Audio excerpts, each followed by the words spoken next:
በጣም ከፍተኛ የሚባለው የአገዛዙ ምንድነው ምሽግ እጅግ አስጨራሽ በሆነ ትግል ከተሰበረ በኋላ ነው ሙትና ቁስለኛ ሆኖ አፋብን ጎንደር ላይ ቁልፍ ፖለቲካዊ ወታደራዊ ጠቀሜታ ያለውን ቦታ በመቆጣጠርና በገፍ የታሰሩ እስረኞችን ነጻ አድርጎ አለኝ የሚለውን የኦህዴድ ምሽግ አፈራርሶ ቀጠናውን ነጻ አውጥቶ የሚገርም ኦፕሬሽን ሰርቶ አጠናቆ እስከዚህ እስከገባንበት ሰዓት ድረስ ከተማዋን ተቆጣጥሮ ባለበት ሁኔታ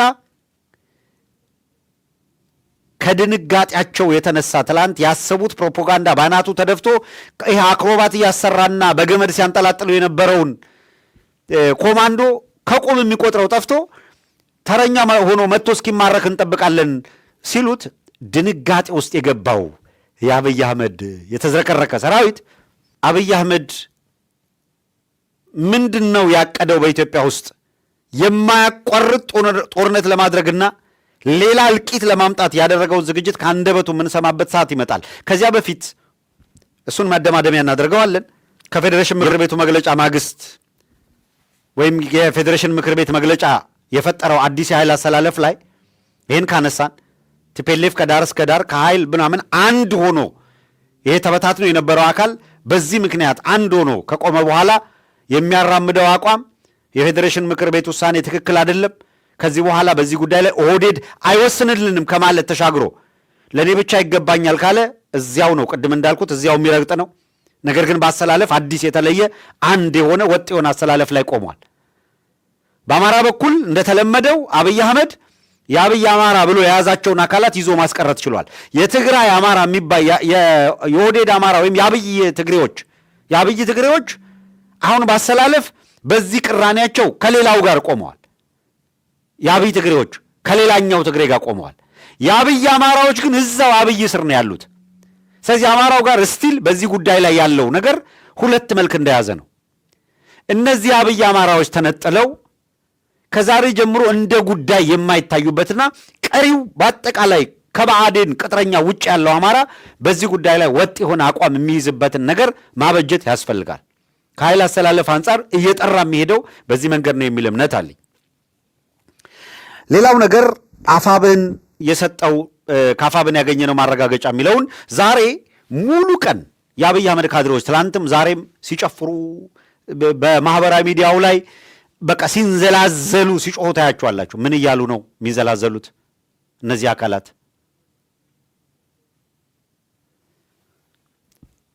መግቢያ ላይ እንዳልኩት አዋሳ ላይ አስመረቅን ይሄን አለን ምናምን በቃ ብለው ፕሮፓጋንዳ ሊሰሩ ሲሞክሩ አፋብን ጎንደር ላይ ቁልፍ ፖለቲካዊ ወታደራዊ ጠቀሜታ ያለውን ቦታ በመቆጣጠርና በገፍ የታሰሩ እስረኞችን ነጻ አድርጎ አለኝ የሚለውን የኦህዴድ ምሽግ አፈራርሶ ቀጠናውን ነጻ አውጥቶ የሚገርም ኦፕሬሽን ሰርቶ አጠናቆ እስከዚህ እስከገባንበት ሰዓት ድረስ ከተማዋን ተቆጣጥሮ ባለበት ሁኔታ ከድንጋጤያቸው የተነሳ ትላንት ያሰቡት ፕሮፓጋንዳ ባናቱ ተደፍቶ ይሄ አክሮባት እያሰራና በገመድ ሲያንጠላጥሉ የነበረውን ኮማንዶ ከቁም የሚቆጥረው ጠፍቶ ተረኛ ሆኖ መጥቶ እስኪማረክ እንጠብቃለን ሲሉት ድንጋጤ ውስጥ የገባው የአብይ አህመድ የተዝረከረከ ሰራዊት በሳይበር ሚሊሻዎቹ በኩል ሻውራን መልሶ ተቆጣጥሮ እንደሆነ ደምስሶ ቀጠናው እንደተቆጣጠረ እንደው ጥቂት ለማወክ የገቡ ሰዎች ብቻ አድርጎ ለመሳል እያደረገ ያለው ሙከራ በሁለት መንገድ አሁን እናሳያችሁ። አንድ፣ ይሄ ፕሮግራም እንዳለቀ ወደ ቴሌግራም ቻናል ስትሄዱ የአብይ አህመድ ሰራዊት እንዴት በገፍ እንዳለቀ ቪዲዮውን እንተውላችኋለን። ለማየት የምትፈልጉ ታዩታላችሁ። እዚህ ልናቀርበው የምንችለውን ግን በቀጥታ እዛው ሻውራ እዛው ማዕከላዊ ጎንደር በመደወል ምንድነው አሁን ያለው ሁኔታ በሚል ጥያቄ ያቀርበናል። የካራማራ ክፍለ ጦር የህዝብ ግንኙነት ኃላፊ አርበኛ ቴዎድሮስ ይግዛው የአማራ ፋኖ ብሔራዊ ንቅናቄ አፋብን የጎንደር ፋኖ የካራማራ ክፍለ ጦር ህዝብ ግንኙነት ኃላፊ በቀጥታ እሱ የሚለንን ከዚያው በቀጥታ እንስማ። አፋብን የሚሰጠንን ማረጋገጫ እናዳምጥና የአብይ አህመድ ካድሮች ወይስ እነሱ ያሉት ወይስ እኛ የነገርናችሁ እውነታው የቱ ላይ የተመሰረተ ነው? ወደ ቀጣዩ እንሂድ። ተመልካቾቻችን፣ የአገዛዙ ካድሬዎች በከፍተኛ ሁኔታ በፕሮፓጋንዳ ተጠምደዋል። ከእውነት የራቀ የፕሮፓጋንዳ ዘመቻ በማድረግ የተገኘውን ድልና ያጋጠማቸውን ሽንፈት ለመቀልበስ እየተራወጡ ነው። በዚህም ከትላንት በስቲያ በፋኖ ቁጥጥር ስር የዋለችው የማዕከላዊ ጎንደር ዋና ሴንተር የሆነችው እናገኘው ተሻገር የሚመኩባት ሻውራ በፋኖ ቁጥጥር ስር የዋለችው እጅግ አስቸጋሪ የሚባለውን ከፍተኛ ያገዛዙን ምሽግ በመስበር ነው።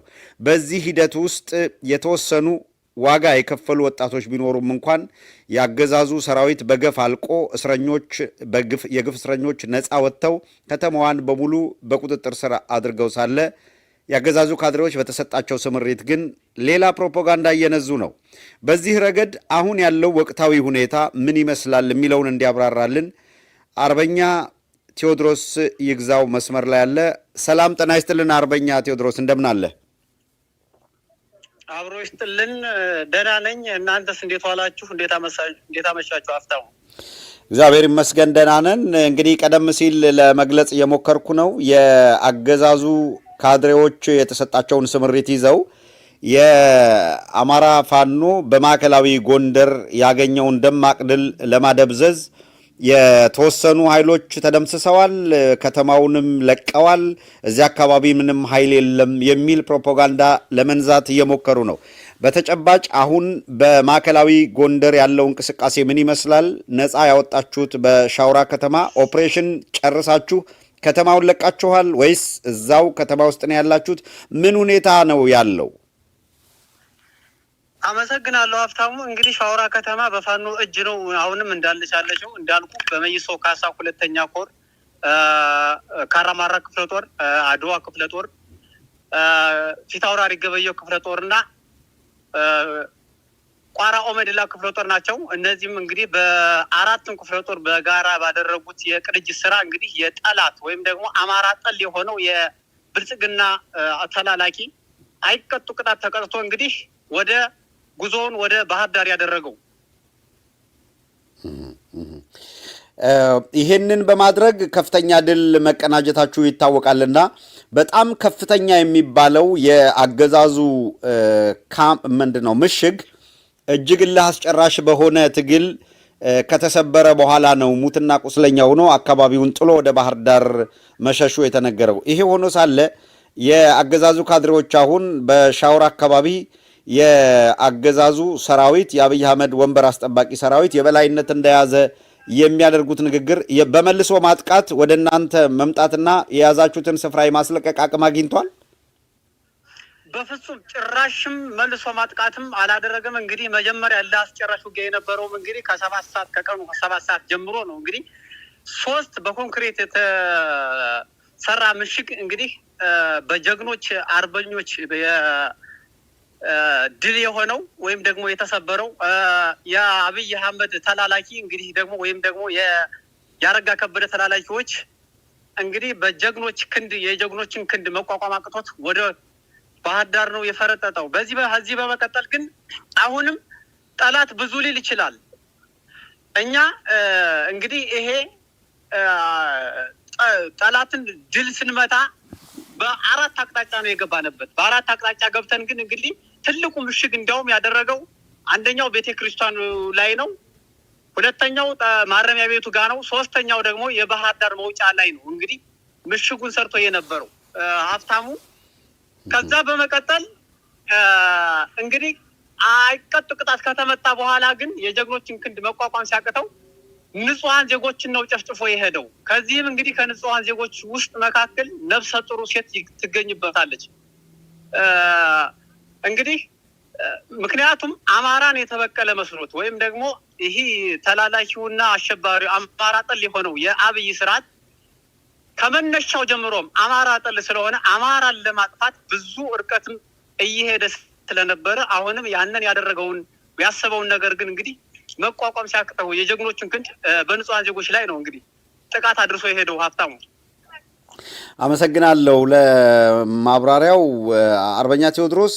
የዛ አካባቢ ያለው የአብይ አህመድ ተላላኪ ቡድን የብአዴን ስብስብ አንድ በግፍ ንጹሐንን የሚያሰቃይበት የህሊና እስረኞች የታጎሩበት ወህኒ ቤት እንዳለ ይታወቃልና ከዛ ወህኒ ቤት በርካታ የግፍ እስረኞች ነፃ እንዲሆኑ ተደርጓል የሚል መረጃም ተሰምቷል።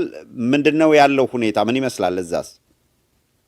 አዎ የግፍ እስረኞች በተለይ በአማራነታቸው ወይም ደግሞ የፋኖ ስም ጠርታቸዋል ወይም የፋኖ ደጋፊዎች ናቸው ተብለው ብዙ የታሰሩ የግፍ እስረኞች ነበሩ። ከነዛ መካከል ግን እንግዲህ አብዛኛዎቹን ረሽኗቸዋል። በእግር ብረትም በዛ ታስሮ እንደታሰሩ ነው ያገኘናቸው። ከነዚህ መካከል ከተረሸኑት 6 ይገኙበታል የተረሸኑት። ሌላውን ግን እንግዲህ አስፈትተናል የግፍ እስረኞችን። ከዛ በላይ መሄድ ይችል ነበር ቶሎ ባንደርስበት ኑሮ ግን አብዛኛዎቹን ሊጨርሷቸው ወይም ደግሞ ሊረሽኗቸው እንደሚችሉ እዛው ነግረውናል እንግዲህ ታራሚዎች። እዛ በመቀጠል ግን እንግዲህ አማራን እንግዲህ አይደለም እዚህ ኢትዮጵያ ውስጥ ዓለም ላይ ለማጥፋት የተዘጋጁበት ወይም ደግሞ አሃዱ ብለው የተነሱበት ስለሆነ የአማራ ሕዝብ ደግሞ ይሄን አውቆ ከጀግኖች ወንድሞቹ ጋር ወይም ደግሞ ከአማራ ፋኖ ጋር ከጎናችን እንዲሰለፍ ስንል ጥሪያችን እናቀርባለን። እጅግ በጣም እናመሰግናለን አርበኛ ቴዎድሮስ ለተሰጠን ማብራሪያ። እንግዲህ በቀጠናው አሁንም ድረስ ያለው የአማራ ፋኖ እንደተቆጣጠረው ሆኖ ሳለ ያገዛዙ ካድሬዎች በፕሮፓጋንዳ የበላይነት ለመያዝና ሽንፈታቸውን ለመከለል ነው ጥረት ሲያደርጉ የቆዩት። በተደጋጋሚ እንደሚያደርጉት ንጹሐንን ነው የሚገሉት። ስለዚህ በእስር ቤት ተሸንፈው ከተማውን ለቀው ሲሄዱና ከወህኒ ቤቱንም የግፍ እስረኞችን የተወሰኑትን ረሽነው መሸነፋቸውን ሲያውቁ ረሽነው ትተው ሂደዋል። ስለዚህ እዛ ያለው በሙሉ ነፃ ወጥቷል። ከዚያ በኋላ በተደጋጋሚ ከተማ ላይ የድሮን ጥቃት ያደርጋሉ።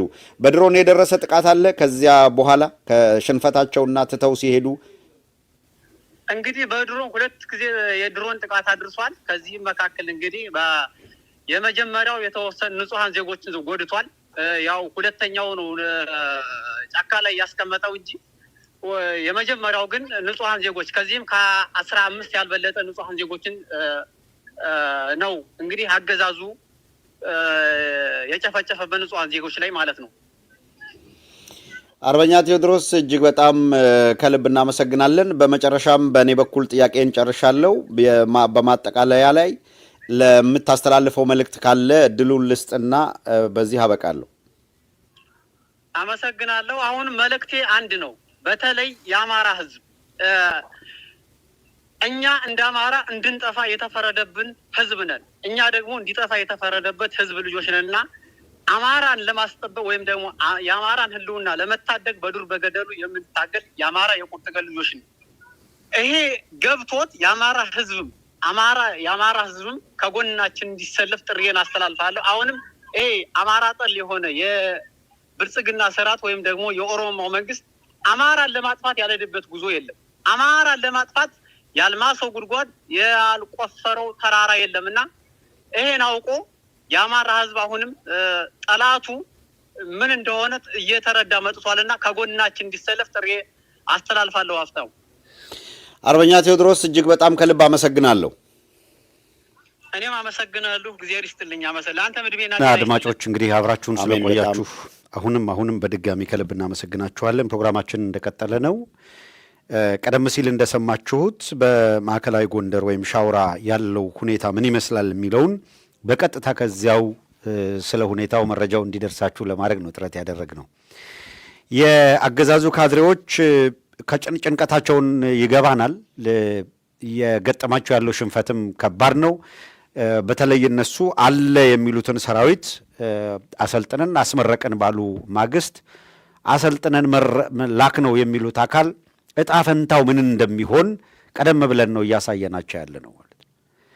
እስከ ዛሬ ድረስ በቀይ ቦኔት እያሰለጠነ የላካቸው እጣ ምን ገጠማቸው የሚለውን በተደጋጋሚ ከማስረጃ ጋር እያስደገፍን አቅርበናል። ወደ አማራ ሕዝብ ለዘር ማጥፋት ወንጀል የሚላኩ የሰራዊቱ አካላት ወደ ክልሉ ከመጡ በኋላ በግንባር ከገጠሙ በኋላ ጣፈንታቸው እንደሆነ ይታወቃል። በነገራችን ላይ ሻውራ ነፃ በሚወጣበትና የተለየ ኦፕሬሽን ሰርተው ያን ቀጠና ተቆጣጥረው ያስመዘገቡትን ድል ለማስመዝገብ የከፈሉት ዋጋ አለ። ዛሬ ኢሰመኮ የሚባለው ድርጅት እነ ብርሃኑ አዴሎ የሚቀልዱበት የአብይ አህመድ ኮሚሽን ባወጣው መግለጫ 1336 እስረኞችን ያለ አግባብ የታሰሩ ነው የሚለው። ተመልከቱ። ያለ አግባብ ከህግ ውጪ የታሰሩ ይላል። ከህግ ውጪ የታሰሩ 1336 እስረኞችን አስፈትቻለሁ አለ። ታስታውሳላችሁ አብይ አህመድ አንድ እስረኛ ያለ አግባብ ከሚታሰር 1000 እስረኛ ቢፈታ ይቀላል የሚል ንግግር ሲያደርግ ሰምታችሁታል።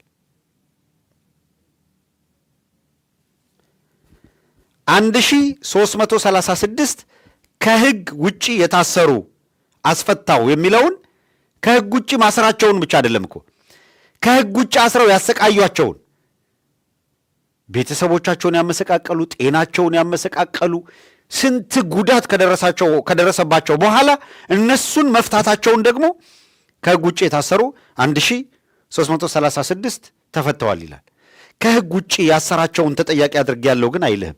ህግ የሚባል የለም። እነዚህ ኃይሎች መሸነፍ አለባቸው። የኢትዮጵያን ህዝብ ከእንደዚህ አይነቱ ወሮ በላ ቡድን መታደግ ማዳን ይኖርብናል። ከነዚህ ውስጥ ደግሞ ቁጥሩን ተመልከት። ኦሮሚያ 918 አስፈትቻለሁ አለ ከህግ ውጭ የታሰሩ።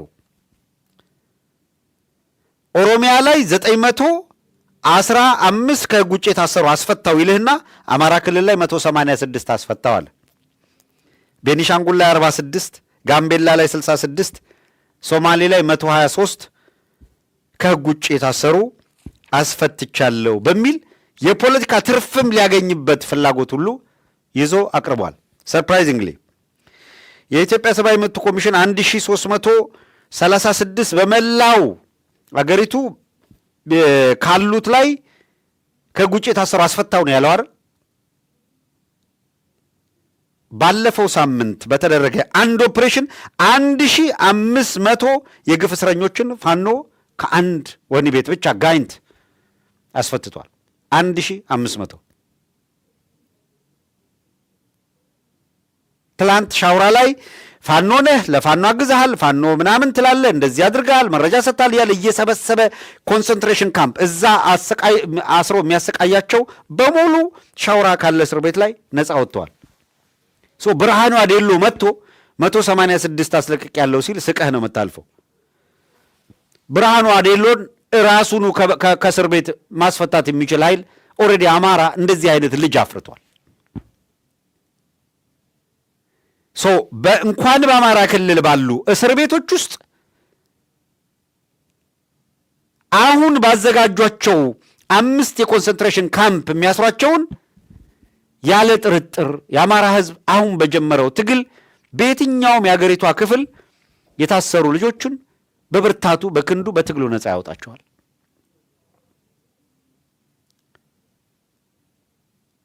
ሰሞኑን ምን ብለን ነበረ? ትላንት ከትላንት በስቲያ አብይ አህመድ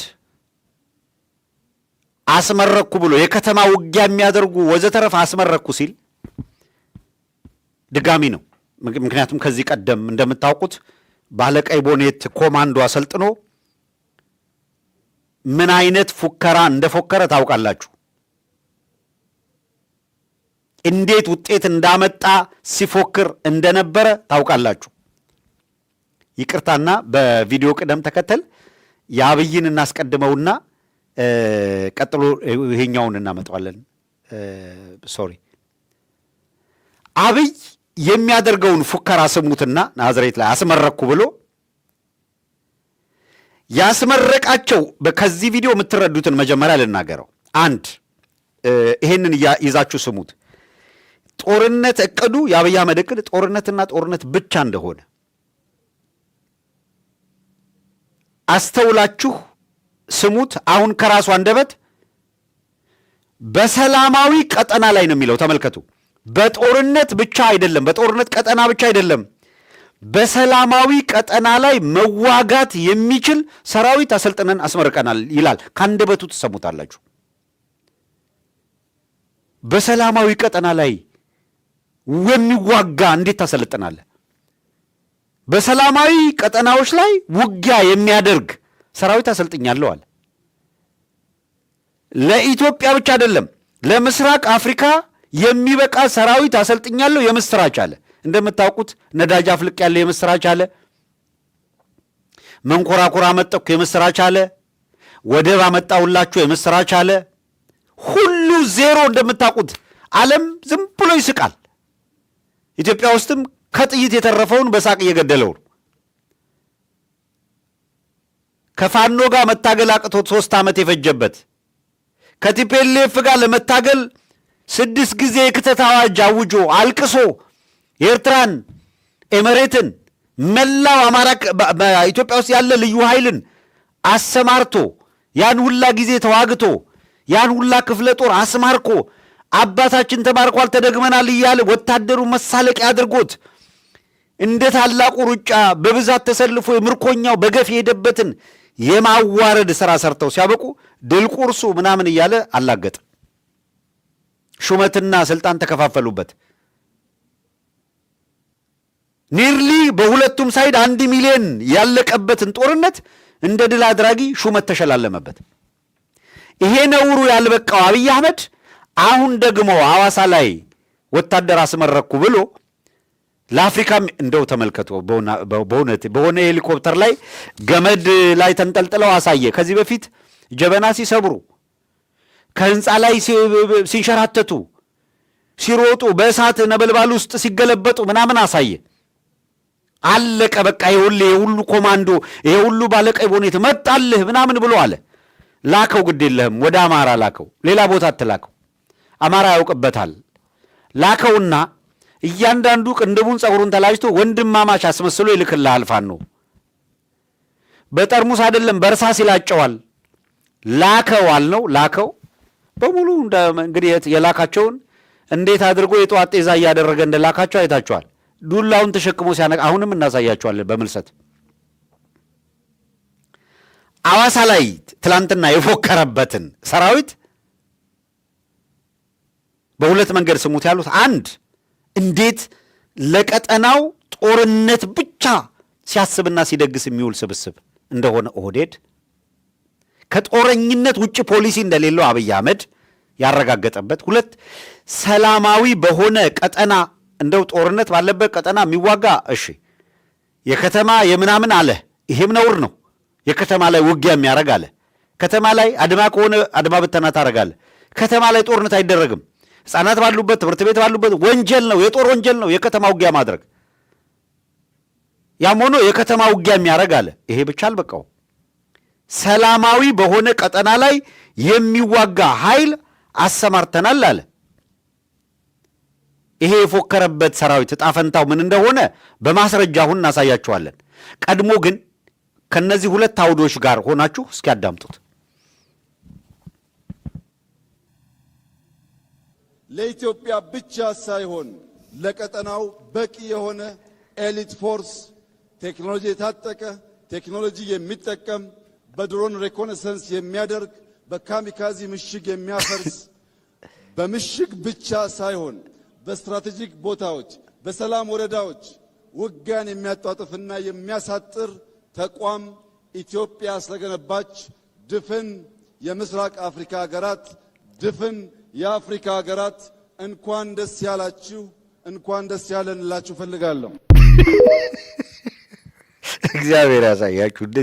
አሁን እንደዚህ አይነት ሰው በእውነት እንደዚህ አይነት መሳለቂያ፣ ሀገሪቷን እኮ መሳለቂያ ነው እያደረገ ያላት። ድፍን የአፍሪካ ሕዝብ እንኳን ደስ አላችሁ። ወለጋ ላይ እኮ ከ3 ቀን በፊት ወለጋ ላይ ልማት ማልማት አልቻልም፣ ምክንያቱም የውስጡን ቀውስ ማኔጅ ማድረግ አልቻልም ሲል ነበር። ከ3 ቀን በፊት ወለጋ ላይ ለአፍሪካ የሚበቃ ይላል፣ ለምስራቅ አፍሪካ ይላል። ኦሮሚያ ጦርነት ነው፣ አማራ ጦርነት ነው። እስኪ ያስተውሉ። ትግራይ ይኸው አይቆጣጠረውም እኮ ከአዲስ አበባ መውጣት አይችልም። አብይ አህመድ ያውቃል።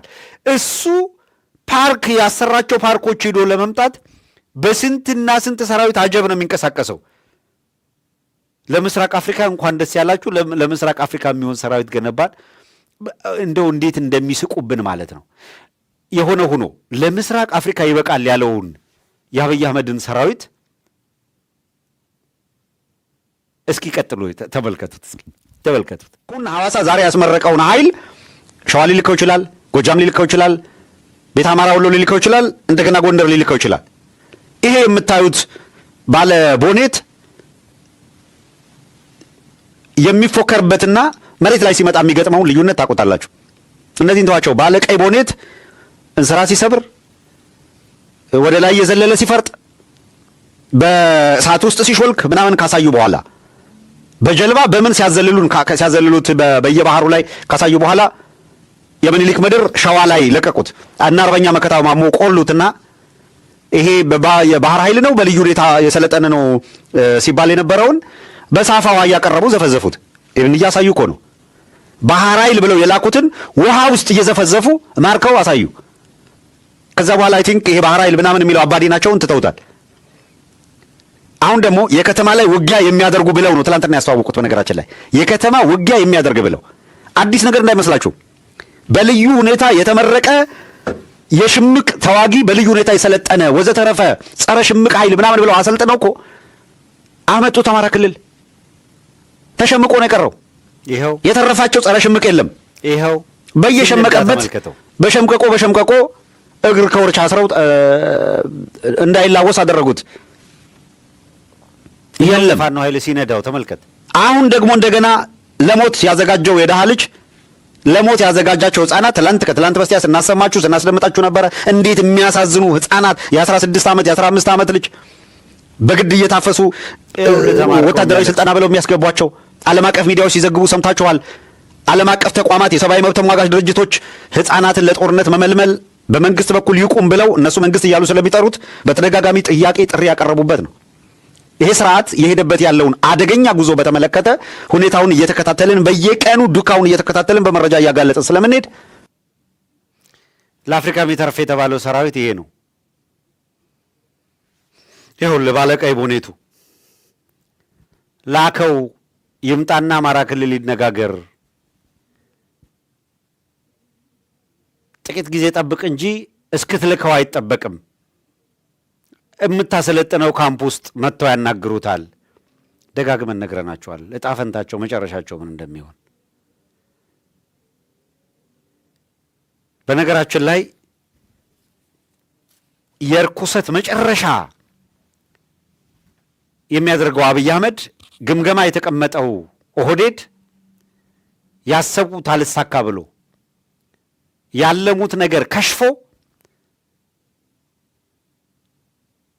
በታሰበው መንገድ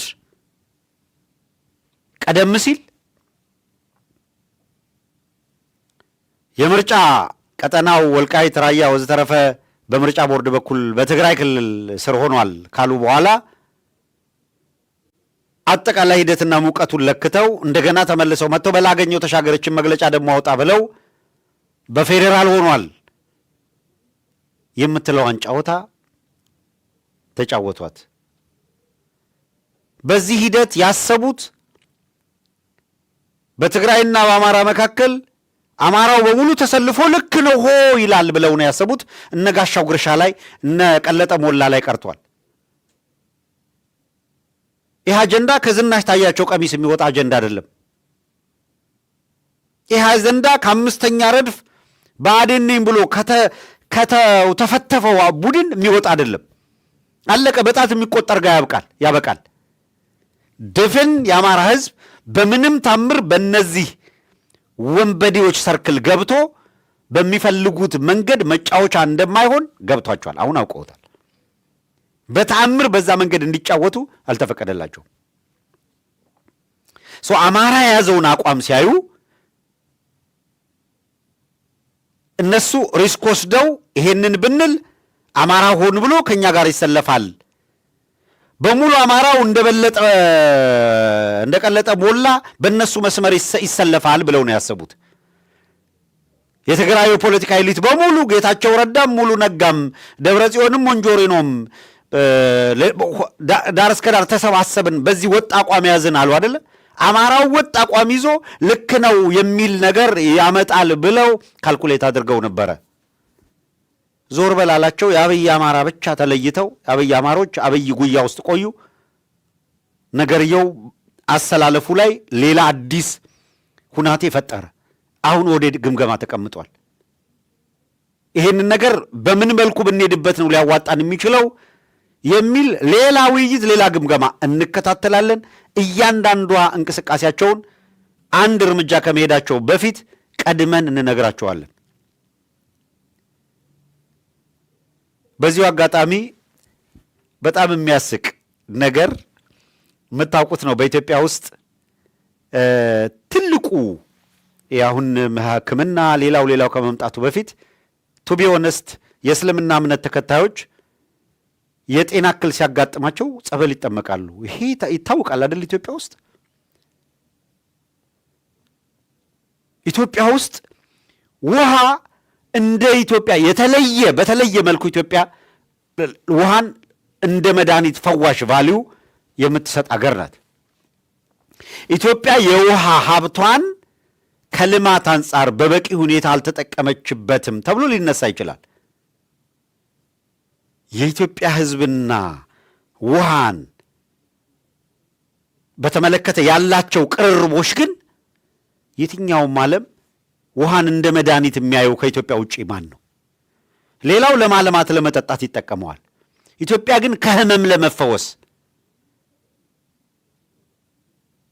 ውሃ ከህመም ለመፈወስ ብቻ እኮ አይደለም፣ ዳግመኛ ተወልዶ የእግዚአብሔር ልጅ ለመባል ውሃ ከውሃና ከመንፈስ ካልተወለዳችሁ የእግዚአብሔርን መንግሥት አትወርሱም ብላ የምታስተምር የኢትዮጵያ ኦርቶዶክስ አንጋፋ ቤተ ክርስቲያን ከአጠቃላይ የኢትዮጵያ ሕዝብ ከ50 በመቶ በላይ የሆነው ሕዝብ የሚከተላት ሃይማኖት ያለችበት ሀገር ነው ኢትዮጵያ። ውሃ ለእያንዳንዱ ኦርቶዶክሳዊ ጸበል ሆኖ ተባርኮ ከመንፈስ ቅዱስ ጋር ከውሃና ከመንፈስ ተወልዶ የእግዚአብሔር ልጅ የሚገኝበት ከየትኛውም ህመም ኢትዮጵያውያን የሚፈወሱበት ነው። አብይ አህመድ መጣና እነመለስ ዜናዊ የሰሩትን ፕሮጀክት የህዳሴ ግድብ ላይ ፖለቲካ ሰራለሁ ብሎ ኢትዮጵያ ውስጥ ሁለት ነገር ነው። አንድ እዩት ምን አይነት ናርሲስት የድንቁርና መጨረሻ እንደሆነ። የሁሉ ነገር አዋቂና አልፋና ኦሜጋ ራሱን አድርጎ ቁጭ አድርገ ከ7ኛ ክፍል በድንገት ፒኤችዲ የሄደ ሰውዬ ለሁሉም ነገር ባለፈው ጊዜ አይታችሁታል። ውሃ በርጭቆ እያለ ያ ዮናታን የነገረውን ሲደጋግም ነበር የነበረው። አሁንም ሌሎች ሲሉ ሰምቷል። ምን እንደሆነች ፍንጯን የያዛት ኮንሰፕቱ አልገባውም። ኮርጇ መጣትና ውሃ በኢትዮጵያ ውስጥ ባዕድ አምልኮ ነው ወዘተረፈ ሊል ጀመረ። ምርር ያለው ኦርቶዶክስ ላይ ያለው ጥላቻ እና በየጊዜው ያለው አስነዋሪ አስከፊ እርምጃ ይታወቃል። ዶሮ ወጥ አያስፈልግም እያለ ይዘምታል። ተመልከቱ፣ እንደ አብይ አህመድ አምርሮ አማራን የሚጠላ የለም። ያው ኦርቶዶክስ ሲባል አማራ እያሉ አይደለም የሚጠሩት። በቤተክርስቲያኗ ላይ መዝመት፣ በአማራ ህዝብ ላይ መዝመርት፣ በባህልና በወግ ላይ